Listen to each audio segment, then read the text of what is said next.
knowing that the good should have been declared. Crimes are bad and should not be committed. However, sometimes they are necessary. Spending 3 weeks in Spain was a dream. Every moment was better than the next, and the foreign exchange experience was unforgettable. My favorite part was not the sights, the boys, or even the siestas. It was the jamón. Ham, but nothing like the ham we know. It was smooth and far more delicious than any American ham I've ever had. I fell in love with jamón in Spain, and it was going to be the hardest thing to leave behind. However, I knew that US Customs did not allow bringing any meat products back, so I had to come to terms with the fact that life post-Spain was going to be jamón-less. I had been good about this too, until we got past security at the Malaga airport. I hadn't packed any meat in my bag, even though my Spanish family had offered me some. But we had an hour to kill in that airport, and it just so happened that there was a Spanish meat shop in our terminal. So many varieties awaited me there, and I found myself spending 50 euros faster than I had all trip. The cashier, knowing the customs laws of other countries, had to ask me where I was going with these legal goods. We had a layover in Frankfurt, so I didn't even have to lie when I told her Germany. She let me buy my precious meat, and I went on my way. Now I had my ham, but I was thousands of miles away from success. Sure, I'd make it to America with my illegal goods, but as I quickly read online forums about how to successfully smuggle ham into America, I learned the largest threat was the dogs that wandered around US Customs and not the customs agents themselves. As a cat person, I would be awfully disappointed in myself to find failure as a result of unintelligent dogs, so I was not about to let them win. I quickly whipped out my Kat Von D travel-size Sinner perfume and went to work dousing my vacuum-sealed jamón packages. No dog would be able to smell any meat under that much fragrance. Once the jamón was completely concealed, I slipped the packages into my red foreign exchange folder that we had to bring on the trip. They were no larger than a sheet of paper, and it was the perfect fit. As the rest of my exchange classmates found out about my crimes, we all grew excited and anxious for my trip through customs. We joked about the dogs getting me, especially when the whirring of plane tires screeched and squealed, as if the dogs at home were awakening for my arrival. The flight was long, and I lied many times on the customs forms given to me on the plane. When we finally landed, everyone anxiously awaited my fate. I was the first to make it through the customs line and photo station, and the first to step up to the customs officer. The internet forums had explained this part pretty well. The customs officer would ask where I had gone, and upon finding out that I had been to Spain, they would ask specifically about me. I simply had to lie, and if I saw any dogs on the rest of the way out, walk the other way. If I got caught, however, my punishments varied from years in prison and a heavy fine to simple confiscation of my goods and a lifetime notice for the US Customs that I had previously tried to smuggle goods in. The lifetime notice was a red X next to your name that would require the customs agent personally sifting through your belongings every time you went through customs after that. And for this crime, it was a check for chorizo. My experience went as smoothly as my ham. The customs agent asked where I had traveled and why. I told him that I went to Spain for a foreign exchange trip. Then he asked if I was carrying meat. It felt a little hot in that customs room then, and the nerves were high, but I, of course, told him that I wasn't carrying any meat. He let me go without a problem, stamping my photo and sending me off to baggage claim, where I triumphantly waited the rest of my group. They all celebrated my success, having fallen in love with the jamón themselves, and I relished in my victory against US Customs. I hope to have more in the future.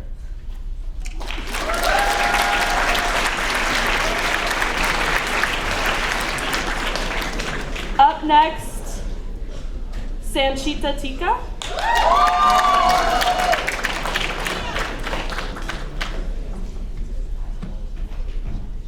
So I guess I have to start out with a shout out to Miss Ank's second period. Yeah, you guys are cool, I guess. So, yeah. There's been a controversial question that has been debated time and time again and has become very popular recently. It has torn apart friendships and ultimately divided our nation. I've decided to address this issue, a risky move, I know, but it must be talked about. So by now you're wondering which question has done so much damage to our country and relationship.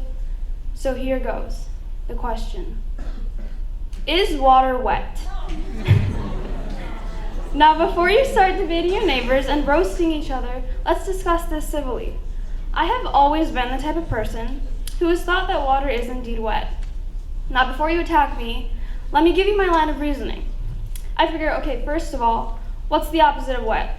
Dry, right? So if something isn't wet, it's gotta be dry. So if water isn't wet, would that mean it's dry? Yeah, I don't think that makes any sense. So I personally had concluded that water is indeed wet. But I'm not like every politician ever, so I will address the other side. I'll admit, I get the other side too. It makes sense to me. I understand the argument saying that water isn't wet. I actually saw a pretty convincing TikTok recently in which a guy made some pretty strong arguments for the not wet standpoint. I promise my evidence isn't all from TikTok, but he made some pretty good points. So the guy in this TikTok, he argued that if something is wet, by definition, it means water can be removed from the surface of it. So for example, if you go outside, you get wet, but you can still remove the water. But you can't remove water from water, because then there'd be no water. So then water isn't wet. And then in his next point, he started to compare fire to water. He said that fire burns things, and they get burned, but fire in itself isn't burned.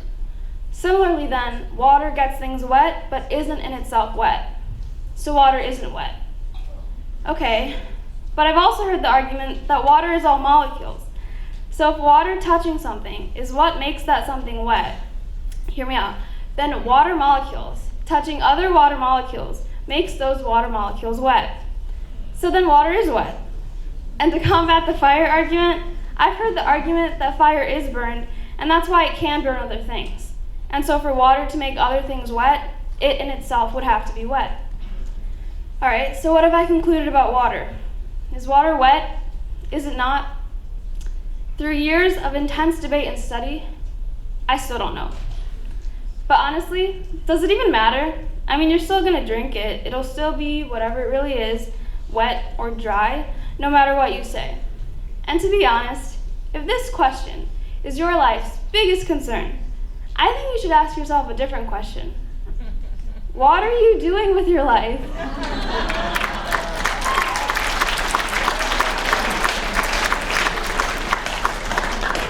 Up next is the incredibly talented Safa Saeed.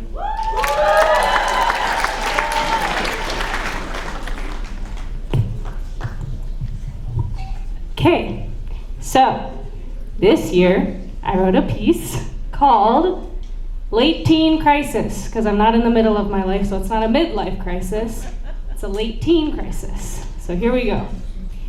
In a Wizards of Waverly Place episode that I watched years after it was released, because I wasn't allowed to watch it as a kid, Alex says her high school graduation speech was, "Later, losers." Now, it's not that I think you are all losers, but more I'm the senior saying goodbye to my own loser self in high school. I've had quite the high school experience. In case I haven't mentioned it, I'm a senior. Did I mention I was a senior? That's how I greet people. I say, "Hi, I'm a senior." But I do have to say that I did like 2% of high school somewhere in there. In those 4 years, but then again, I started hating most of that too. I've done Writers Week twice. I'm the co-captain for the speech team. I have a parking pass. And yet high school is still high school. So I'm a decent driver. I talk a lot. I'm on stage occasionally. But I've always taken advantage of this stage to speak out against stereotypes and struggles that I've had being Muslim. I'm still Muslim, and it still sucks. But this year, I decided to write a piece for myself. Because I'm still Muslim, I'm a first-generation American citizen, I'm the co-captain of the speech team, and I'm lactose intolerant. Which honestly, I've received more crap about being lactose intolerant than anything else in my life, and I'm a first-generation American Muslim teenage girl. So, I don't know what that has to say about anything. So I do feel left out sometimes. Like, do you remember that black and blue dress? It was either white or gold, or black and blue. And I saw blue and gold, and I was like, this is really awkward, because this is non-conformist gone like way wrong. So I continue to feel like I don't fit in on a regular basis. In Nike shoes, I'm like a 7.5. In thrift store shoes, I'm like a 12. Heels could be anything. Honestly, I have very strange toes. a size 5 in Charlotte Russe jeans, a size 6 in Ross jeans, a small in Charlotte Russe sweaters, an extra large in Aeropostale, it really makes no sense.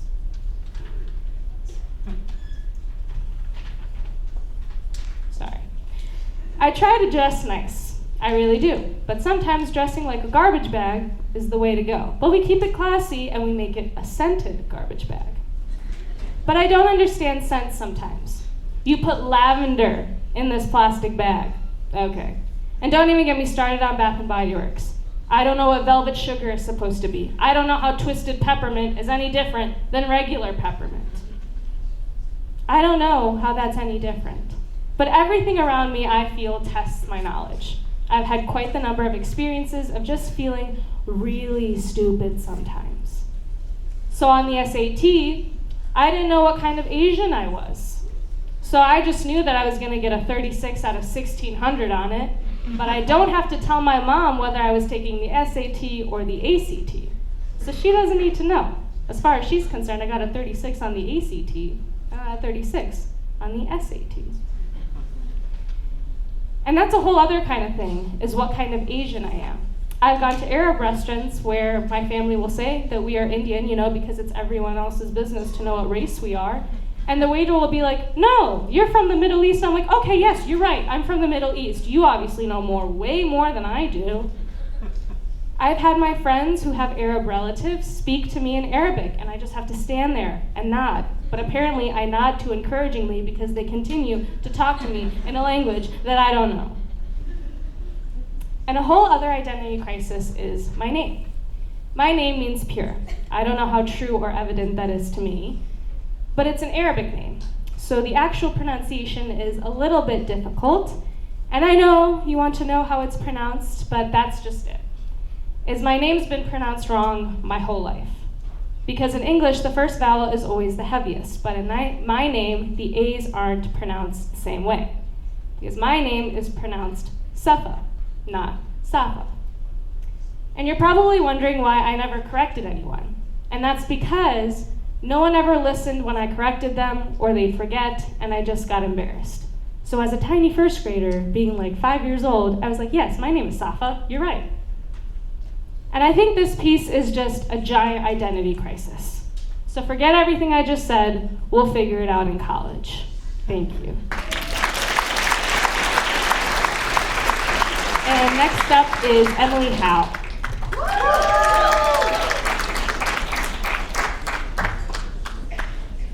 Shout out to Mrs. Ank's second period English class. All right. I'd like to talk about thinking. Not the educational, one-dimensional type of thinking based upon knowledge and fact, but the kind of thinking that makes us human. I want to address the thinking that went through Edward Munch's genius brain as he painted this scream. The thinking provoked by thoughtful music. The thinking ostracized by a growing society fixed upon tangible ideas. It's the element shared by poetry, prose, and prayer. It's not so much thinking as it is emotion. As high schoolers, I think the importance of feeling isn't really as emphasized as schoolwork, cognition, or intuition. Our lives revolve around the next test, staying awake on 5 hours of sleep, worrying about grades and finals, and living up to expectations. We are too busy to devote ourselves to introspection, and we're too scared to realize the implications when we do. I think feeling is what makes us beautiful. They can try to contain it with science, theorems, and logical principles, but really, emotions make us more than the sum of our parts. It's hard to explain the electric jolts in your chest, the lightness of your heart when you're surrounded by people you love. It's hard to understand the entrenching fog, the sadness that makes everything a little bit grayer, the type of mist that doesn't go away even when the sunlight hits and the weather grows warmer. You can classify them, identify the scenarios in which they occur, clamp down and shift to apathy and ignore your pain because you do not understand it. Tuck it quietly in your closet amidst the dust and the darkness, and pray it disappears. But I would know. It doesn't go away that easily, and it can be frustrating. Realize that the unwavering control you had over your senses could be usurped by a smile or a harsh word, a fleeting glance or a turned back. And this control we're taught to have, this tyrant's grip over the workings of our inner mind that society expects of us, it makes us afraid. Afraid of reaching out, of talking to people, acknowledging that we feel and are hurt, because we think that doing so makes us weak. People tell you it's okay, that you're worthy of being heard, but still you're scared.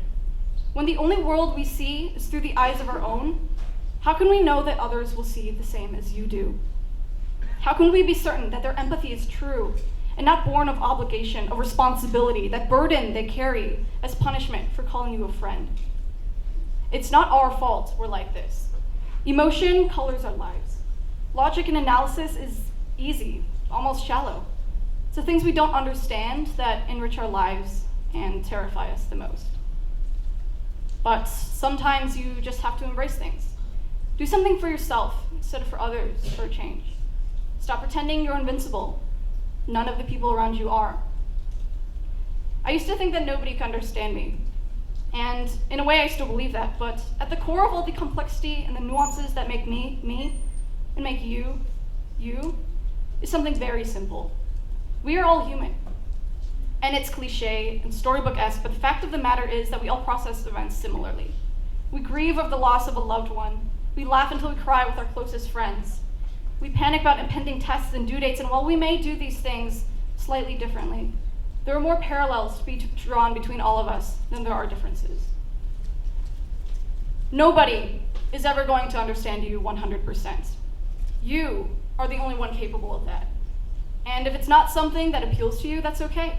You don't have to understand how light reflects off of suspended water droplets to appreciate the beauty of a rainbow. In my friend circles, I'm not really seen as an emotional person. The passions I express to the world are foreign affairs, politics, and the classes I'm taking. I think people would be surprised that I chose to write about something like this. I have one final thing to say to all of you. You are beautiful. There is no one like you. There is no one who will be like you. And even if you're scared, or you hate yourself, you are inherently good. You are capable of love and being loved. You feel the blistering heat of rage, the icy chill of hatred, the rosy warmth of trust and affection. And that's what makes you beautiful. That's what makes us all beautiful. Thank you.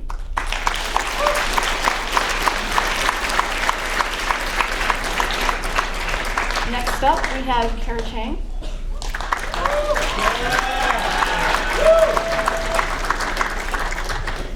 Hi, shout out to Mr. Dawson, second period English. Okay, so I wrote this shareable draft a year ago for my English class, and it basically had us address the following quote. Goes something like this. At any rate, that was happiness, dissolving into part of something complete and great. I kind of wanted to put a little spin on this quote and turn it on its head. So I created something that I wouldn't usually write, but the majority of this poem can be read forwards and then backwards, and then the last part is just supposed to be a resolution to bring more hope. So this is the hypocrisy of happiness. It was too late. This wasn't what he wanted anymore, but a salty tear betrayed his feelings, leaving a cold trail across his cheek. The fragrance of yesterday's rain flooded his senses with bittersweet nostalgia. The wind tugged playfully at his clothes as he tried to memorize every brushstroke of the sun-painted sky. Oblivious to all the sorrow that was suffocating him, nature could not feel his pain. He had failed to make something of himself, but he was just a minuscule mark on the timeline of humanity. He yearned to become part of something infinitely greater. Although he was unsure of what he was committing to, succumbing to the urge of unity, renouncing his own name, liberating himself from the heavy chains of identity, dissolving into part of something complete and great. He wondered as he fell, is this happiness? Is this happiness? He wondered as he fell, dissolving into part of something complete and great, liberating himself from the heavy chains of identity, renouncing his own name, succumbing to the urge of unity. Although he was unsure of what he was committing to, he yearned to become part of something infinitely greater. He was just a minuscule mark on the timeline of humanity. He had failed to make something of himself, but nature could not feel his pain, oblivious to all the sorrow that was suffocating him. As he tried to memorize every brushstroke of the sun-painted sky, the wind tugged playfully at his clothes. The fragrance of yesterday's rain flooded his senses with bittersweet nostalgia. Leaving a cold trail across his cheek, a salty tear betrayed his feelings. This wasn't what he wanted anymore, but it was too late. He braced himself for what he had expected, but the impact never came. Instead, the wind swept him upward, refusing to let him fall another inch, brushing away his tears of regret. As he rose, he stared at the beautiful emerald landscape he had tried to leave behind. Wisps of memory enveloped him with warm words of comfort, promising the feeling of happiness once again. A second chance reached out to him, while the wind set him down gently where he had started. He smiled for the first time in ages, finally understanding that happiness had always been in his reach. Thank you.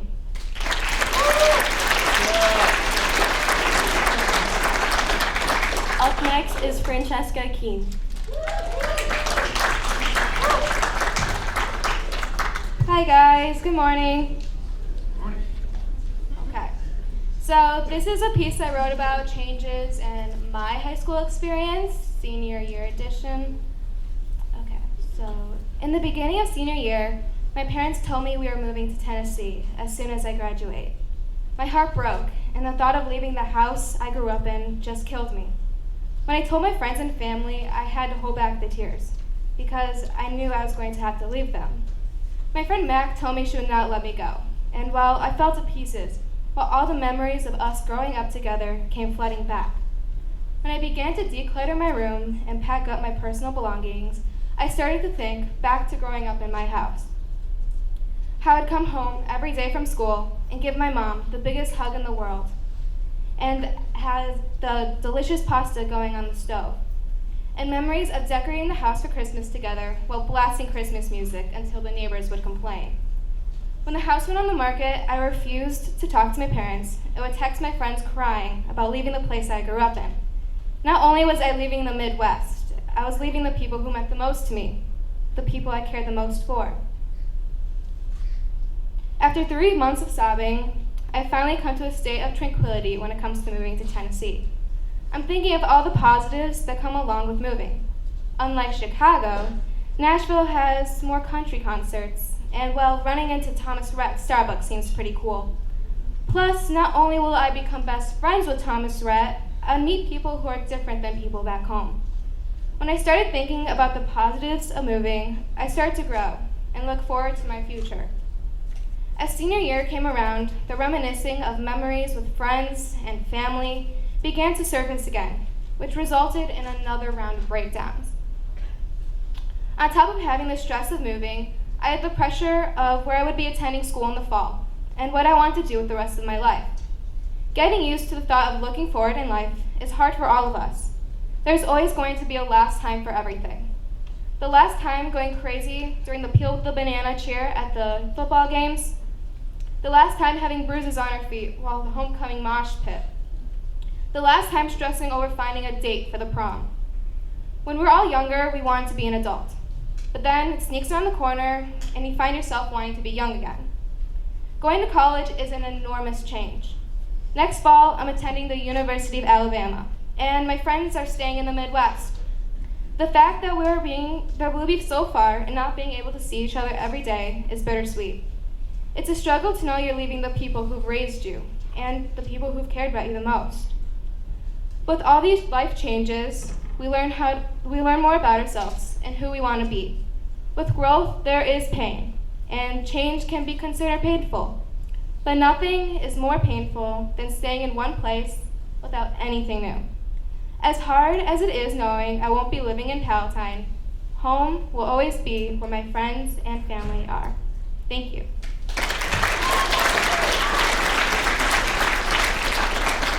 Speak high.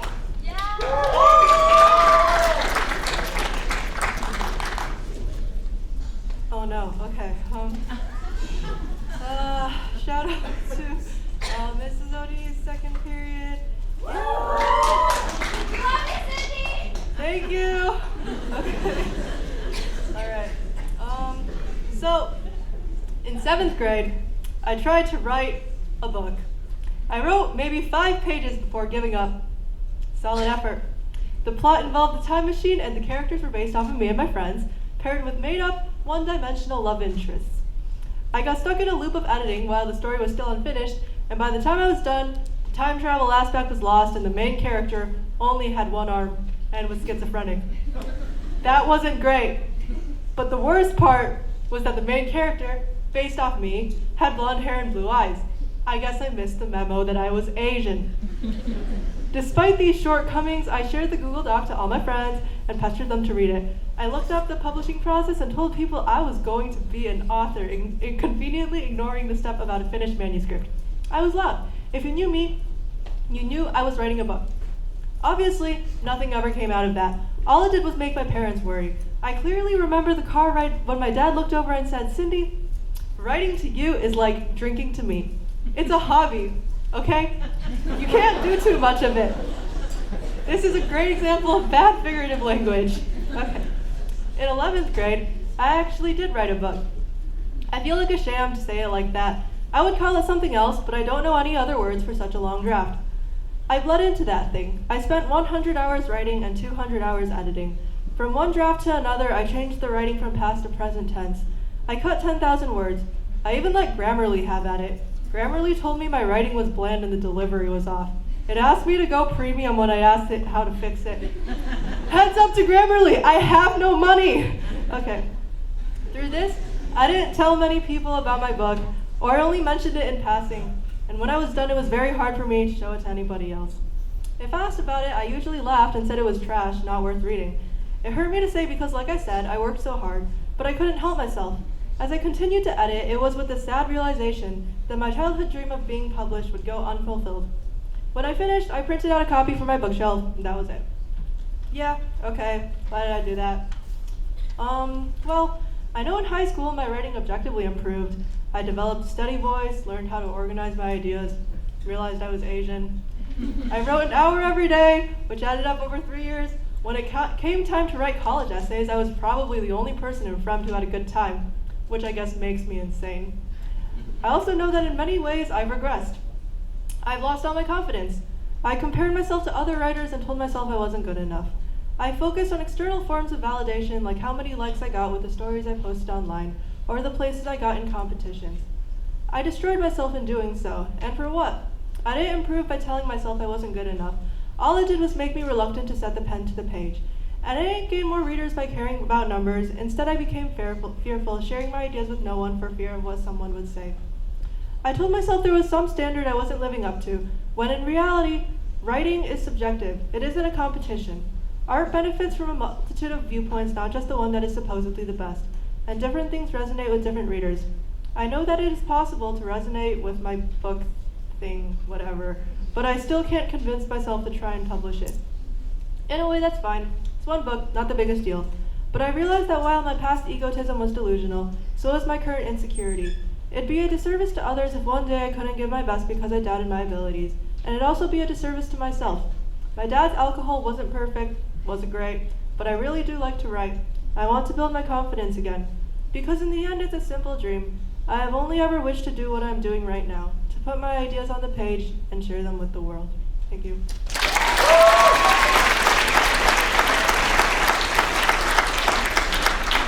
Next up is Tayo Shibata. Yeah!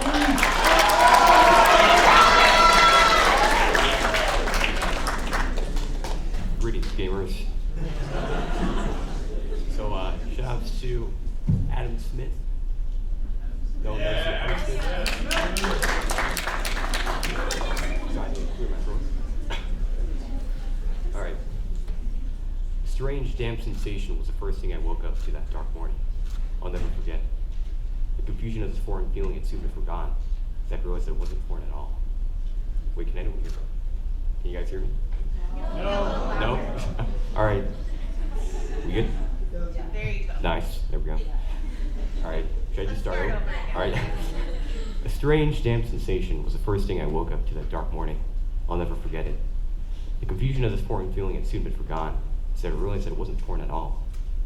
Why, I had spilled the liquid that I simply overlooked disposing of the previous night onto my blanket. But listen, this wasn't my wrongdoing. I had been unconscious during the events of this incident, so I would certainly be innocent.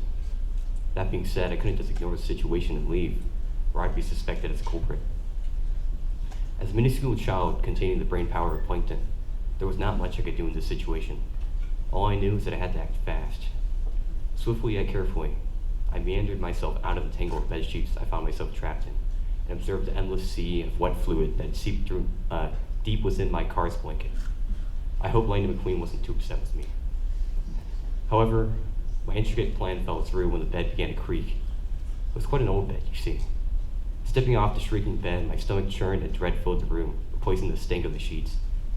Breaking into a cold sweat, my heart rate increased and I frantically scanned the household for any witnesses awakening. Shifting of the bodies and the grumbling of a human had been evident. One had arisen, the early bird middle sister. Why now? I mumbled under my breath as I plastered my body to the wall.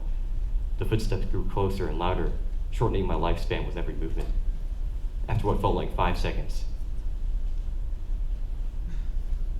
she was just around the corner. Normally in this situation, I would grit my teeth and pray for forgiveness. However, I chose not to pray because I was certain that praying too intensely would result in a second travesty, one from the rear. All I could do was have faith in my stealth and hope that the wretched stench had yet to reach her olfactory epithelium. Responding to my hopes and dreams coalescing into a single second's delight, she turned and started downstairs toward an alternate bathroom. Following a sigh of relief, I continued on with my struggle. Within a few minutes, I was somehow able to drag the whole blanket into the bathroom. Oh, how tragic Landon McQueen appeared, his face sunken in with liquid, tears, mind you. But how does one properly clean a stained blanket to prevent contaminating the laundry pile? I hadn't a clue. There was no plan, as I simply thought that the situation would improve if I just reached the toilet sanctuary. However, it had only gotten worse. The sour solution had already been seeping and leaking from the bottom, leaving behind a trail of evidence. On a lighter note, McQueen was drying due to the drainage, but was crusting up like my piss-stained whites. Calling them whites now would be improper, though. Devastated, I lay on the ground soaking in the amber fluid from my Fruit of the Loom briefs. The rest of the family was awakening, and my sister downstairs could spot me at any moment. No resistance, only acceptance of my fate. Just then, I heard a voice from the blanket. Like a determined whisper in my ear, the voice said, "I am Speed."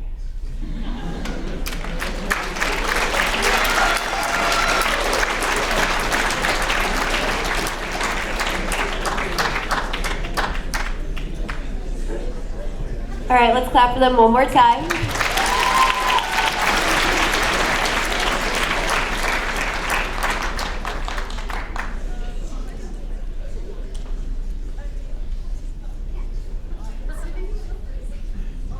Yes, we want more from Cindy Kai, so she's going to read a little bit more, and then I think Emily Howe.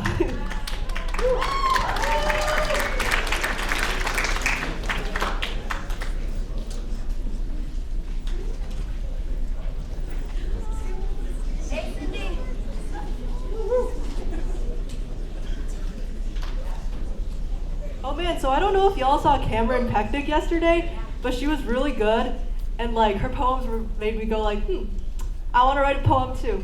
I mean, I don't know how to, but I want it. So I was like, yeah, okay. So I was running as fast as I could, people swarming all around me, and I felt myself getting sicker and sicker, but didn't acknowledge it until I fell, crashed, burned to the ground, unable to move. When I woke up, everybody else was ahead, still a ways in the distance. But I got up, peeled myself off the ground. I was weak and broken and I had to walk slow, jog in small bursts, but I kept moving and I realized it wasn't a race. There wasn't a finish line. It didn't matter if I was last, if I crossed the checkpoint after everyone else. All that mattered was that I just kept going. Thank you.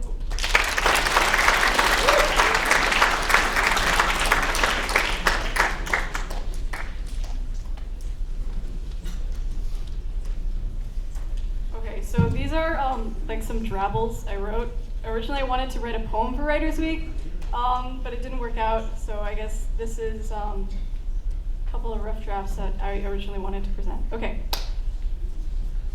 You destroy yourself for a taste of anything that's tangible.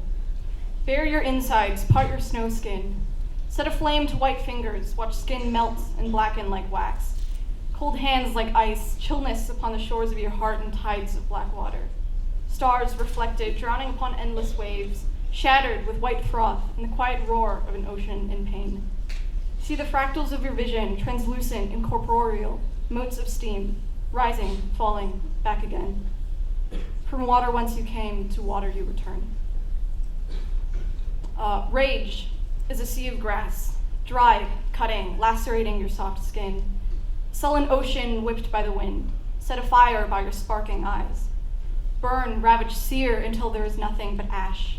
In somber quiet, a sky of gray. Motes drift like snow until the rain falls down to wash it all away.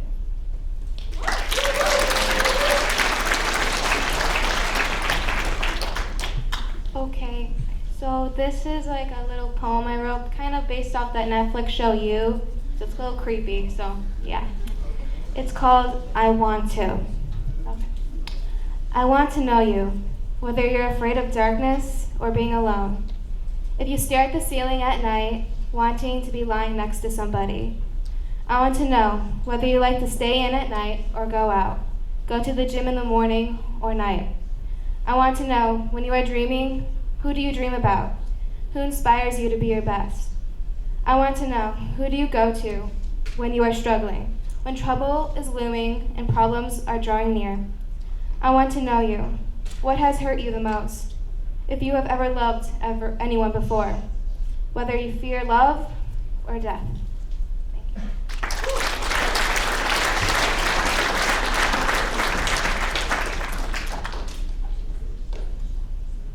All right, so now I'm going to ask a question to give you guys all time to think of your own questions if we have time for them. So my question for everybody is, if you could invite any living author or musician to Writers Week, who would it be and why? So like she's kind of in some hot water right now, but I'll always love J.K. Rowling, and like Harry Potter was my like book when I was little, so I would definitely want to hear from her. I would like to invite, I'm sorry if I pronounce his name wrong, but Benjamin Alire Steins. He wrote Aristotle and Dante Discover the Secrets of the Universe, and I never thought that the most relatable characters in fiction for me would be two Mexican boys living in 1987. But here we are. I don't know. I really like music, so probably one of my favorite artists. I'll just go with Ariana Grande because she's a queen. Definitely Justin Bieber because he's my everything. There's this singer-songwriter called Alec Benjamin. His songs are really nice. I think he's like gotten really popular recently, but it's like he's telling stories with everything, and it'd be cool to hear from him. I would invite the Jonas Brothers, because Nick Jonas. I think I got asked this question last year. I think I said Trevor Noah, because he wrote his own book and see? Writers Week next year. It's a good idea. I'll come back for that. All right, so all of the writers that I like are already dead, so I guess O'Donnell.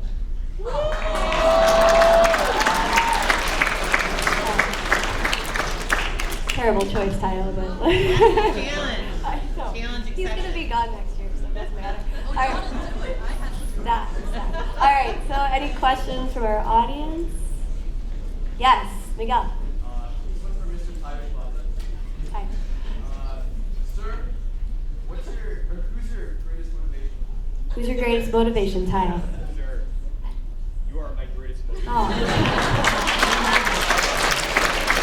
I have a sneaking suspicion that Tyler is just looking at people that are closest to him or in his view, and then just that is the person that he is going to respond with. So, anyone else? Question? Yeah, right there. Jessica. Wait. Frank. Franklin, Tennessee. It's like about 15, 20 minutes from Nashville. Cool. There you go. All right, next question. What am I missing? Yeah, Gina. What puts you in a writing mood? All of them? Yeah. What puts you in a writing mood, Ty? Me first. Yes. Nothing growing, I'd say. I just write for like an hour, and then somehow I just keep it like that. That's about it. I guess it's just moods, like being sad, I guess. That's a good motivator. Or just like in general, if I like think of a joke, I'll just write it down. Like that's how this piece came together, was just like a year of just random things. I was like, ha, that's funny. I guess like good arguments with friends, like the water is wet. That was a big one my freshman year. Kind of almost lost a friend, so. Deadlines and due dates. Definitely boy drama, 'cause sadness, you know.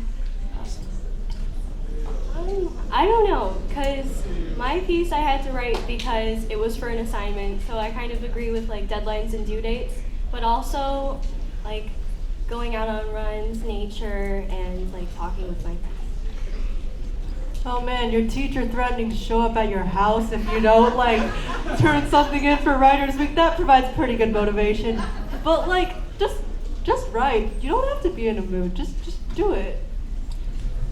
I thought I was gonna be quirky saying deadlines, but everyone else said that. So deadlines.